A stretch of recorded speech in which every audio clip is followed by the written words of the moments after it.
m'appelle Zangri Abidou, je suis docteur vétérinaire, spécialiste en faune sauvage, principalement, spécifiquement épidémie-surveillance de la faune sauvage.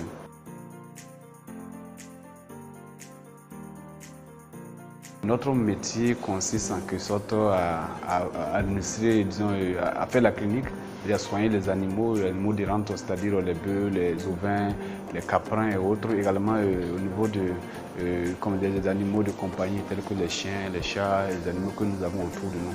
Nous intervenons également au niveau de la production animale en donnant des conseils, en produisant nous-mêmes, en faisant la production laitière, la production porcine, l'aviculture, et également tout ce qui tourne autour de l'industrie agroalimentaire. Nous intervenons à ce niveau en veillant aussi à la qualité des aliments que nous consommons.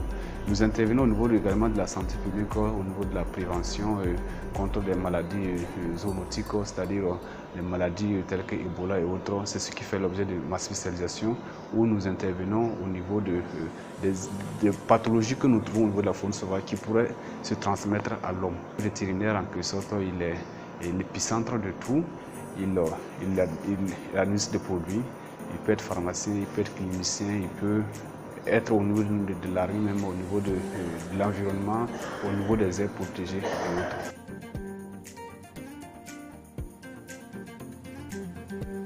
Il faut dire que mon bac, disons, après ma formation, après mon BPC que j'ai passé au niveau à l'école au complexe scolaire Laurent, et j'ai également obtenu mon bac dans cette même école où j'ai obtenu la mention, une bonne mention qui m'a permis d'avoir une proposition de bourse de l'État burkinabé pour faire la médecine vétérinaire.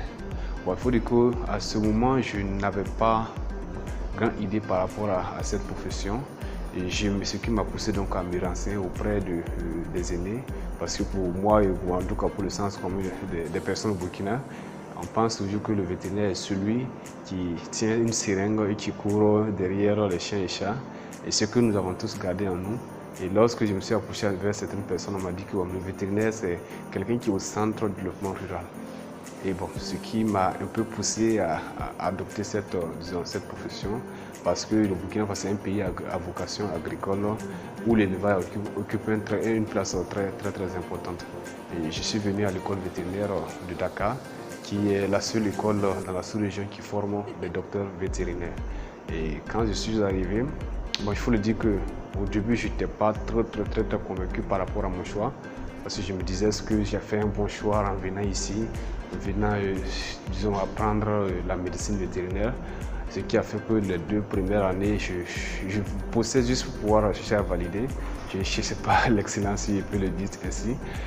Mais bon, à partir de la 3e année, j'ai commencé à découvrir vraiment ce que c'est que la profession vétérinaire.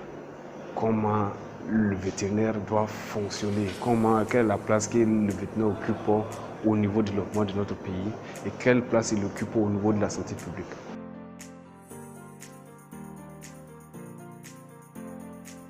Il faut aimer les animaux. Il faut aimer les animaux et être très attentif et être vraiment très endurant. Parce que ici, nous n'avons pas qu'une seule espèce à étudier. On étudie toutes les espèces animales et en passant du plus petit au plus grand, des oiseaux jusqu'aux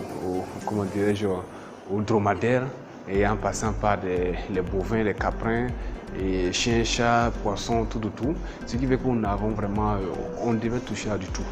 Donc il faut être très endurant, avoir le temps de bosser à tout moment. Il faut être aussi une personne aussi très attentive et qui arrive à étudier le comportement de l'animal. Parce que l'animal, contrairement à l'être humain, ne parle pas. Il faut communiquer pour pouvoir communiquer avec une personne, disons, un être vivant avec qui vous n'arrivez pas à communiquer de façon verbale. Il faut avoir un sens d'observation. Ce qui va te permettre de pouvoir savoir à quel moment l'animal ne se sent pas bien, à quel moment il se sent très bien. Et avec ça, voir comment intervenir pour pouvoir le mettre dans un confort qui lui permet, si c'est au niveau des animaux de rente, qui lui permet de pouvoir potentialiser sa production.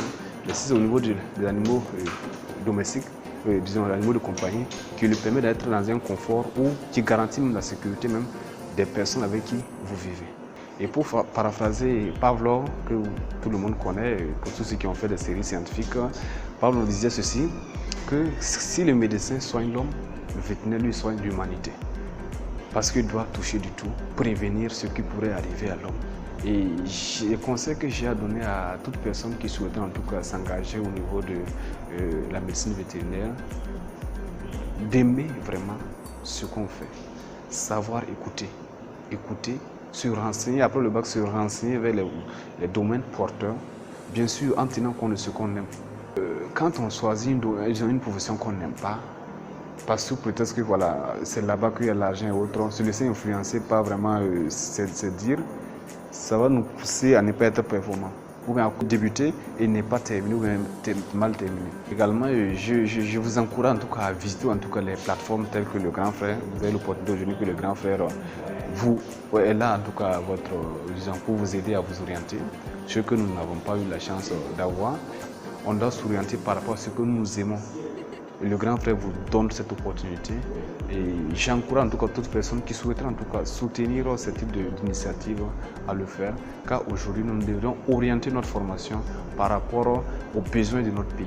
En fait, il y a tellement de domaines à développer dans notre pays et nous ne devons plus nous orienter de façon hasardeuse. On doit tenir compte de nos réalités, de nos besoins au niveau de notre pays. Et j'encourage pour cela le Grand Frère pour l'initiative donc met en place.